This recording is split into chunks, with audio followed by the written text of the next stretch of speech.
guys ask whatever you want.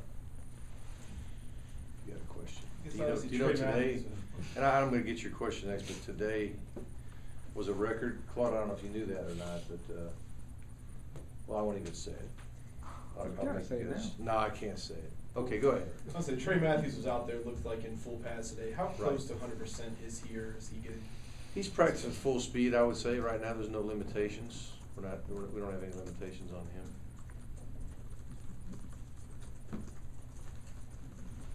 I'm not gonna tell you guys anything. I'm gonna tell Claude. He's on the same topic. Is Gurley looking more toward conditioning this week, or is he just in normal practice like everybody else? Or? He's practicing to the best of his ability right now.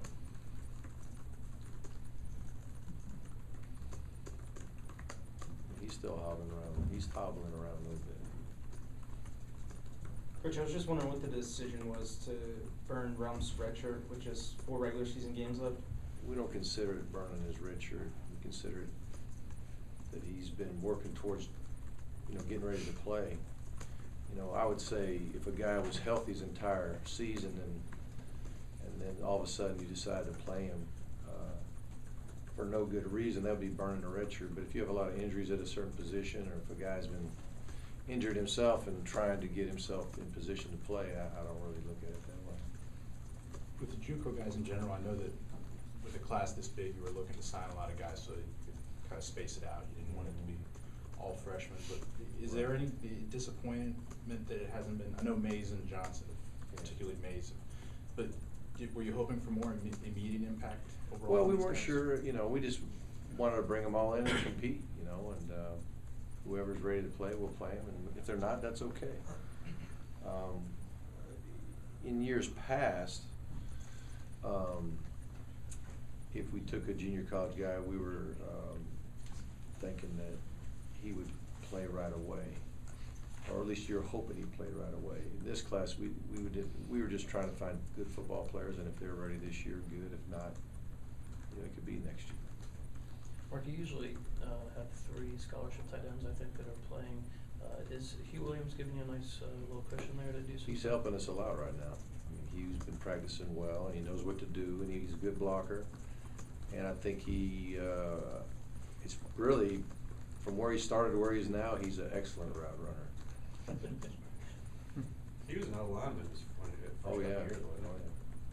But it's not unusual to take a smaller lineman and say, let's put him in a tight end number and create some more depth there. And also, when you run a lot of 2 tight end sets, a lot of times, your backside tight end is more of a blocking tight end.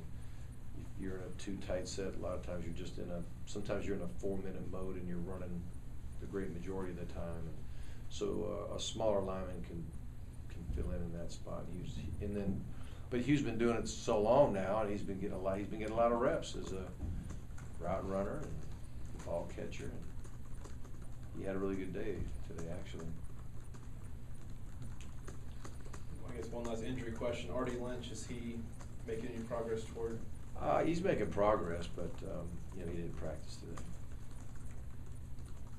Was Dallas Lee out there?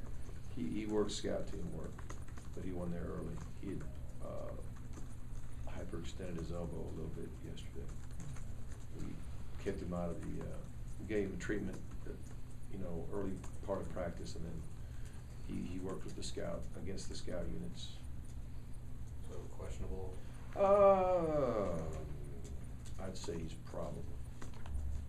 How's Brandon Kublano? I can't mispronounce that It name is, again here. it's Kublano. Kublano, I always mess that up. So And it's not easy.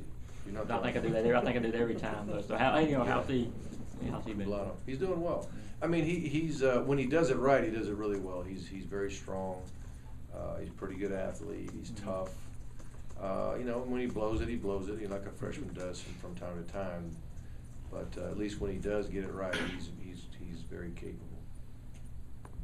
John Thea has really kind of solidified that right tackle spot now. You think? At this point, Yeah. yeah, he's done a good job.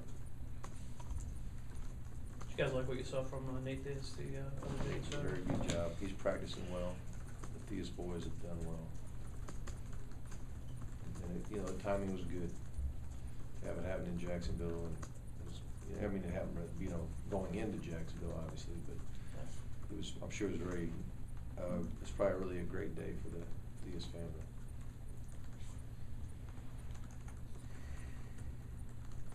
Anything else? I know it's you don't want to assume that you guys will get a big lead this week, but how much is on your mind to hopefully get Hudson Mason some? I'm not gonna, I really don't wanna answer that, I really don't. It's just awkward. We just wanna win the game. Anything else? Yeah, Coach, I got a kind of a different type of subject. I know you've spoken before about, you know, guys who have to leave the program for whatever reason. We talked about Mettenberg and Nick Marsh, but another guy I want to kind of bring up, A.J. Harmon, who had to leave a couple years ago through the academics, I believe. But I talked to him today. He's like just a couple hours short of actually graduating from Cumberland. Just as far as his situation. And where Well, he's I at now. don't know exactly his deal, other than he's been working towards his degree, and he's been keeping up a little bit here and there. I mean, we love A.J. Harmon. He's a great kid. You know, it didn't work out for him here at Georgia, but he's been working hard, and he's pursuing his degree and pursuing a shot to play some pro ball, you know, like he dreamed of coming out of high school. So that's kind of what you hope when they leave, that they can find a place, find a good home, and get their degree, and maybe take, you know, have a shot at playing some type of professional football. And you know, I mean, he has visited from time to time. I know he visited some of the fellas, and he'd come by and visit. And, you know, every once in a while he'll text me or call me or congratulate us on a big game or something like that. We've still got a pretty good relationship. Mark, this being your first season since you went through your surgery earlier this year, how has that gone, standing on the sidelines for hours at a time? And That's my worst day. Game day's my worst day. I'm on it the most, and I'm always pacing pretty much. And I do a lot of pacing even before the game starts. And usually by the end of the day, I'm pretty sore. And it's not the hip joint, it's just the femur kind of. That's the bone that takes the most damage when you're, or the most trauma when you're getting a new hip joint. And so it's just taking a little while, but you know, most of the time it feels really good. Every morning when I wake up, it feels really good, and some days by the end of the day, it's just really sore.